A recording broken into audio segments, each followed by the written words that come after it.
doctor Ronald, un placer de nuevo poder conversar con usted. El día de hoy quisiera hablar de la búsqueda selectiva en base de datos.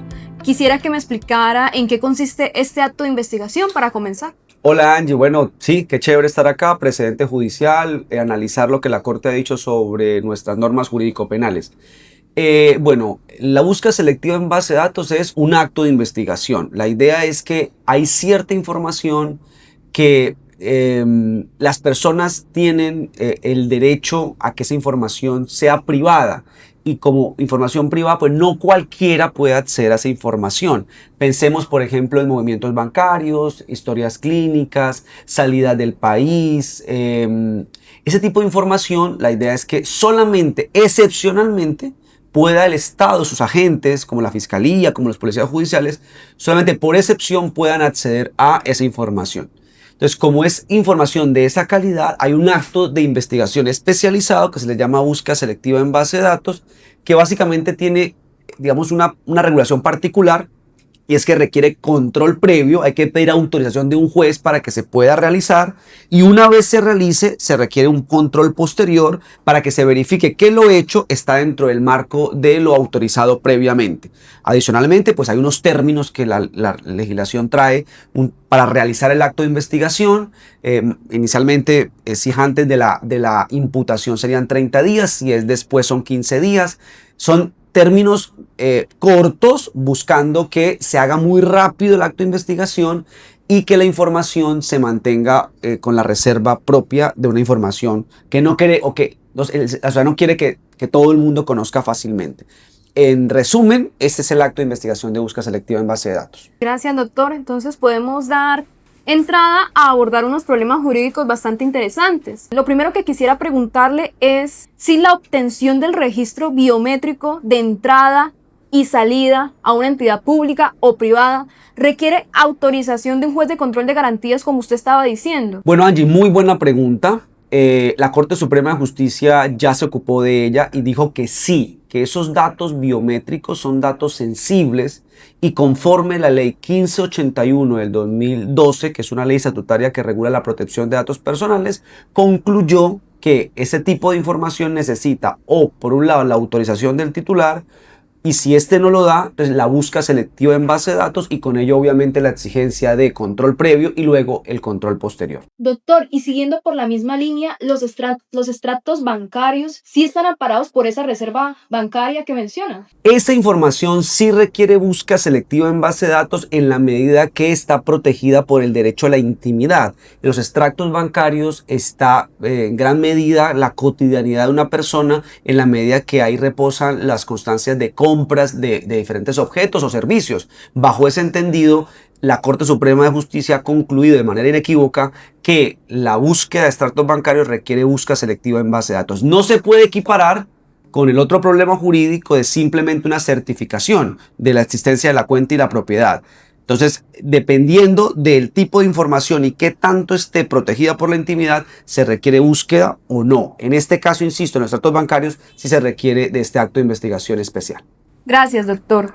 El siguiente problema jurídico es si toda la información contenida en la hoja de vida, en el expediente pensional y en la historia laboral es información sometida a reserva. Bueno, es una muy buena pregunta y la Corte Suprema la ha respondido a partir del concepto de datos sensibles o datos reservados. Y ha dicho que no toda la información que reposa en esos documentos que usted me pregunta, como la hoja de vida o como la historia pensional, requieren búsqueda selectiva en base de datos. No obstante, creo que hace falta un trabajo de la Corte Suprema en delimitar cuándo sí y cuándo no. En todo caso, la jurisprudencia lo que ha enseñado es que no se trata de una exigencia automática. No toda la hoja de vida necesita búsqueda selectiva en base de datos. Habrá que analizar cada caso en particular. Insisto, es un tema pendiente por la Corte, por la jurisprudencia, pero nos traza una idea de cómo resolver los casos. Gracias, doctor. Continuamos con un problema un poco similar al primero que abordamos, y es si el registro de entradas y salidas a un condominio que lleva la administración se puede considerar como base de datos. Muy buena pregunta y la respuesta es no. El registro de un condominio no cumple el concepto de base de datos y por tal motivo no requiere búsqueda selectiva en base de datos. Esto porque no es propiamente el acopio de información por una entidad pública o privada que esté resguardada bajo norma, por orden normativo de la protección de habeas data, protección de información. Bajo ese entendido es un simple registro privado y se puede acceder por orden a policía judicial. Gracias, doctor. Continuamos con una pregunta muy interesante y es algo que pasa en la cotidianidad y es si vulnera el habeas data el establecimiento de comercios que le entrega a la Fiscalía los videos registrados por las cámaras de seguridad instalados en sitios abiertos al público. Respuesta: no, en la medida que si la cámara da a sitios abiertos al público, la intimidad se ve afectada en menor medida y por tal motivo no requiere búsqueda selectiva en base de datos, siempre y cuando sean lugares abiertos al público. Bueno, doctor, y recordando que los términos para realizar la búsqueda son tan cortos, yo le quería preguntar si se puede solicitar una segunda prórroga de la autorización para realizar la búsqueda selectiva. Bueno, esto es una muy buena pregunta porque a veces en la práctica judicial se necesitan ese tipo de medidas excepcionales. Hay una providencia de la Corte que se muestra negativa a esa pregunta. Dice que el código solamente autoriza una prórroga y por tal motivo una segunda prórroga sería por fuera del ordenamiento jurídico.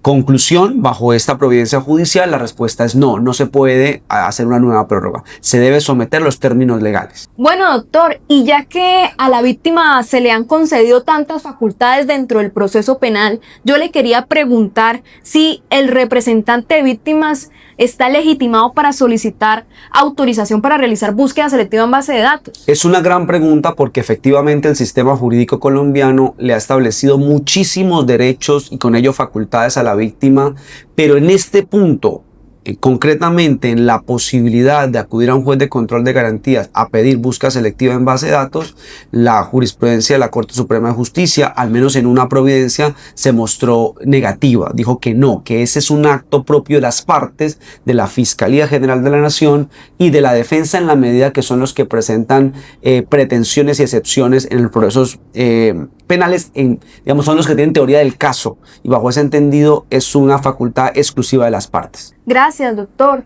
Bueno, y pasa mucho que por más que haya una autorización de un juez de control de garantías, la entidad no entrega la información. En estos casos le quería preguntar si procede la tutela cuando la autoridad se niega o omite entregar la información autorizada por el juez de control de garantías. Es una gran pregunta porque efectivamente no son pocos los casos en donde las entidades públicas y algunas privadas se niegan a entregar información aunque se cuente con la orden previa expedida por un juez de la República.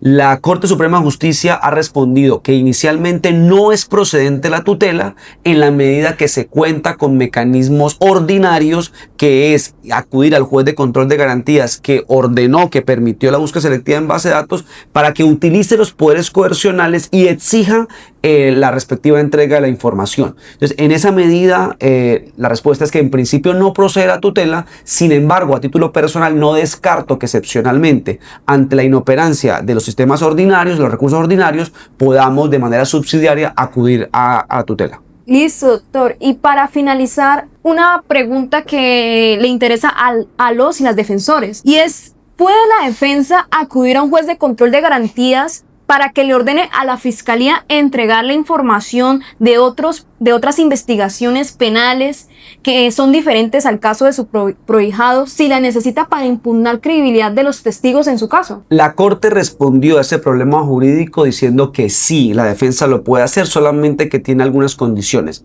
La primera es que debe pedírselo primero a la Fiscalía General de la Nación. La segunda es que debe señalar no toda la investigación, sino particularmente qué actos de investigación y qué evidencia necesita. Tercero, debe señalar y acreditar la importancia. Si ante esa petición que la defensa hace a la Fiscalía se niega deliberadamente, ya sea que lo haga expresamente o que no responda, la defensa puede acudir a un juez de control de garantías para exigir a la Fiscalía que lo entregue. La Corte también le manda un mensaje a los jueces de control de garantías, y es que deben analizar las implicaciones de la entrega de esa información, porque eventualmente puede tener repercusiones negativas en las investigaciones. Pero en todo caso, sí es procedente independiente y va a depender de la decisión del juez de control de garantías. Bueno, doctor, muchísimas gracias por facilitarnos toda esa información. Sé que nos va a ayudar mucho para el ejercicio profesional y espero tenerlo acá de nuevo en Precedente Judicial. Bueno, ese es el objetivo de estos espacios, dialogar, discutir a partir de la jurisprudencia de la Corte Suprema de Justicia para que las personas que las necesiten la tengan a la mano. Este acto de investigación es especialmente importante, resolvimos más de 10 problemas jurídicos y bueno, nos vemos en otro encuentro para hablar de otro tema relacionado con derecho penal.